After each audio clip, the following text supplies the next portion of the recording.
Hello friends, இன்றைக்கி நம்ம cinema Deep சேனலில் வஸ்ட் மூவிஸ் ஆஃப் தமிழ் ஆக்டர்ஸ், அது 6 தமிழ் ஆக்டர் அவங்களோட வஸ்ட் மூவிஸ் என்னென்ன அப்படிங்கிறது தான் இந்த பார்ட் 1ல் பார்க்க போகிறோம். மற்ற ஹீரோக்களோட பார்ட் 2, பார்ட் 3 அப்படின்னு பார்க்கலாம். ஃபஸ்ட்டு வந்து பார்த்திங்கன்னா ரஜினிகாந்த் அவர்கள். அவர் வந்து சமீபத்தில் நடித்த படங்கள்லேயே ரொம்ப வஸ்ட்டான திரைப்படம் அப்படின்னா அண்ணாத்த தாங்க. அண்ணாத்த படத்துக்கான ஹைப் வந்து ரிலீஸ் ஆகிறதுக்கு முன்னாடி ஓரளவு தான் இருந்தது, ரொம்ப பெரிய ஹைப் கிடையாது. இந்த படத்தை வந்து சிவா அவர்கள் தான் டைரக்ட் பண்ணியிருந்தார். இந்த படத்துக்கு இமானோட மியூசிக் பெருசாக உதவும் இல்லை, ஒரு பாட்டு மட்டும் தான் பெருசாக ஹிட்டாச்சு. எல்லாத்துக்கும் மேலே நிறைய கேஸ்டிங் படத்தில் இருந்தாலும் படம் பெருசாக எடுபடலை அப்படின்னு தான் சொல்லணும். முக்கியமாக எமோஷனுங்கிறத ரொம்ப திணிக்கிறங்கிற பேரில் ரொம்ப கஷ்டப்படுத்திருப்பாங்க ஆடியன்ஸை. அந்த மாதிரி ஒரு ஸ்க்ரீன் ப்ளேவும் எமோஷனும் இந்த படத்தில் இருந்தது. இதில் ரஜினிகாந்த் அவர்களுக்கு இந்த படம் வந்து ரொம்ப ஒரு வஸ்ட்டான திரைப்படம் அப்படின்னு தான் சொல்லணும்.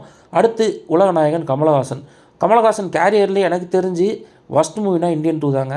இந்த படத்துக்கு வந்து ஓரளவு நல்ல வரவேற்பு இருந்தது. ஆனால் படத்தோட ஃபஸ்ட் ஷோ பார்த்தோன்னே ஆடியன்ஸ் கூட படம் நல்லாயிருக்குன்னு சொல்ல, அந்தளவு வஸ்ட்டாக இருந்தது இந்த படம். சங்கர் படமா அப்படின்னு டவுட் வர அளவு இந்த படம் இருந்துச்சுங்க. ஏன்னா அந்தளவு ரொம்ப மொக்கையான ஒரு திரைப்படமாக தான் இந்தியன் 2 அமைஞ்சுது. கமலஹாசன் கேரியர்லேயே இது ஒரு வஸ்ட் மூவி அப்படின்னு சொல்கிறதுக்கு ரீசன் என்ன அப்படின்னு பார்த்தீங்கன்னா, ஸ்க்ரீன் ப்ளேவாக இருக்கட்டும், அவரோட நடிப்பு எதுவுமே பெருசாக உதவி இருக்காது இந்த படத்தில்.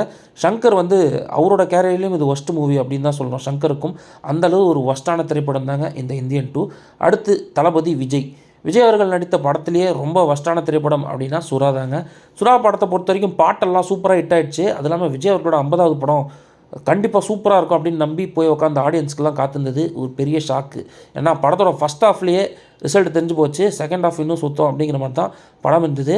படத்தில் பாடல்கள்லாம் இன்றைக்கும் எல்லாருக்கும் பிடிக்குது. ஆனால் படம் வந்து ரொம்ப சுமாரான ஒரு திரைப்படம். அது இல்லாமல் விஜய் கேரியர்லேயே ரொம்ப 50th படம் இதை சூஸ் பண்ணியிருக்கணுமா, இது மாதிரி ஒரு கதை தேவையா அப்படிங்கிற மாதிரி ஒரு படத்தை நடிச்சு கொடுத்துருந்தார் விஜய். இந்த படம் தான் அவரோட கேரியர்லேயே வஸ்ட் மூவி அப்படின்னு சொல்லணுங்க. அடுத்து அஜித் கேரியரில் ஆழ்வார் படம் தாங்க ரொம்ப வஸ்ட்டான திரைப்படம். எல்லாருக்குமே தெரியும், இந்த படம் ரிலீஸ் ஆன அன்றைக்கே ரொம்ப நெகட்டிவ் ரிவ்யூஸ் வர ஆரம்பிச்சிருச்சு.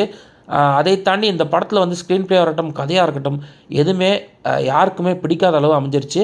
படத்தில் 1-2 பாடல்கள் மட்டும் நல்லா இருந்தது. அதை தாண்டி படத்தில் எதுவுமே இல்லைங்க. அஜித் கேரியர்லேயே ஃபஸ்ட்டு படம் ஆழ்வார் தான் அப்படின்னு சொல்லலாம். ஏன்னா போட்ட ப்ரொடியூசருக்கும் ப்ராஃபிட் இல்லை, அது இல்லாமல் ஒரு புதுமுக இயக்குனருக்கு இந்த படத்துக்கு சான்ஸ் கொடுத்தாரு இயக்கிறதுக்கு.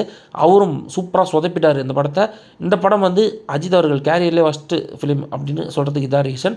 அடுத்து நம்ம லிஸ்ட்டில் சூர்யா அவர்கள் நடித்த படங்கள்லேயே சமீபத்தில் ஒரு பெரிய வஸ்ட்டு அல்லது ஃப்ளாப் படம் அப்படின்னா அது கங்குவா தாங்க.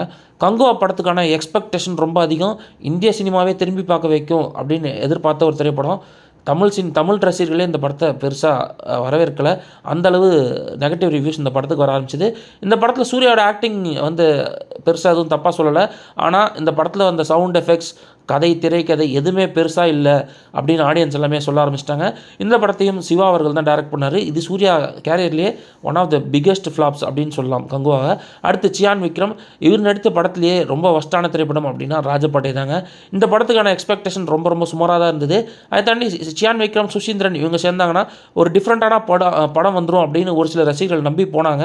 அவங்களுக்குலாம் இது கிடச்சது வந்து ஒரு பெரிய ஏமாற்றம் தான் அப்படின்னு தான் சொல்லணும். இந்த படத்தை கதை வந்து பெருசாக ஒட்டலைங்க. அதை தாண்டி எதுவுமே சிங்க் ஆகாத ஒரு திரைப்படமாக ராஜபாட்டை அமைஞ்சிருச்சு. இந்த படத்தில் ஒரு சண்டை காட்சி தவிர படத்தில் எதுவும் பெருசாக சொல்கிற அளவு இருக்காதுங்க. பாடல்களும் பெருசாக எடுபடலைங்க. ஓவராலாக பார்க்கும்போது இந்த படம் ஒரு வஸ்ட் மூவி ஆஃப் சியான் விக்ரம் அப்படின்னே சொல்லலாம். அதேமாதிரி பார்ட் 2 மற்ற ஹீரோஸோட வீடியோவை பார்ட் 2ல் பார்க்கலாம். தேங்க்ஸ் ஃபார் வாட்சிங்.